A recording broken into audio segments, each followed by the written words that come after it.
లేరని ఆకాశానికి చెప్పని ఈ రక్తాక్షర లేఖని ఇప్పుడే పంపని అన్నెం పుణ్యం ఎరగని మా సీమకిరా రమ్మని ఆహ్వానం అందించని మెరిసే చూపుని తొలగింది ముప్పు అని నీలి మప్పు మనసారా నవ్వని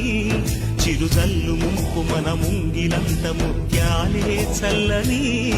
ఆశా సుగంధమై నేలంతా